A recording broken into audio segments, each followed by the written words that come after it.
father of 5, a cancer survivor, a 7-time winner of the Tour de France. I'm Lance Armstrong. I've been on the Oakley team since 1988. Obviously, we have to work hard as athletes. We have to surround ourselves with the best people. That's coaches or trainers or teammates. I've relied a lot on those people in order to really take an average program and make it great. In the sport of cycling, you have 9 people that do the Tour de France on one team. So you could be a great rider and have 8 average people and you never win the Tour. So those people also have to be at a high level and raise their game. When I was a kid, I always thought that the physical part was all that mattered and the mental stuff, you know. Of course you have that. And as I got older, I realized that the mental part is really, while the physical part's still important, the mental part is more important. In fact, maybe even way more important. This world is filled with people that are physically great and very talented and born with amazing tools. They don't have the mind to turn on the body to say, here's what you're going to do, or here's how we're going to go about it, here's how hard we're going to work. The mind is the thing that forces the body to do it. So I'm also very realistic and know that a donkey is never going to win the Kentucky Derby. It's a fact. But there's a lot of, I'm sure there's a lot of motivated donkeys out there.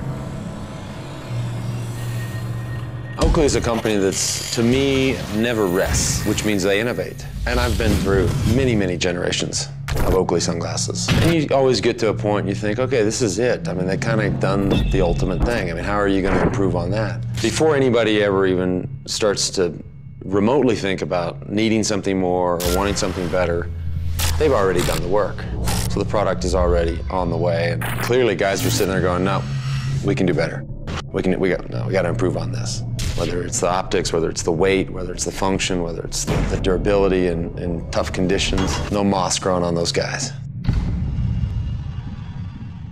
I think we all have those moments in our life where we're sort of backed into a corner or scared. And, you know, you have to try not to be scared or try to be what we call brave. Because it's really stress. I mean, that's all that is stress, how you deal with stress. Stress of a race, stress of an illness. You're told that you may not make it. Then you have to look at those things and go, how do I cope with this? So in that sense, bravery would just be about coping with the hand you've been dealt. I've never been one to sort of dwell on the past and reminisce. I'm always thinking about what's next week and what's next month or what's tomorrow.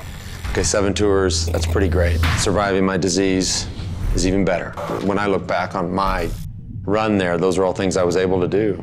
And so they all have special meaning. Winning your first one. I never thought I'd win the Tour. I won it. I mean, you win the 6th one. Nobody had ever won 6. I did that. Can't believe it. Those are all the moments where you wake up the next day and like, wow, did that really happen? Really? And then you open the paper and you're like, yeah, it really happened.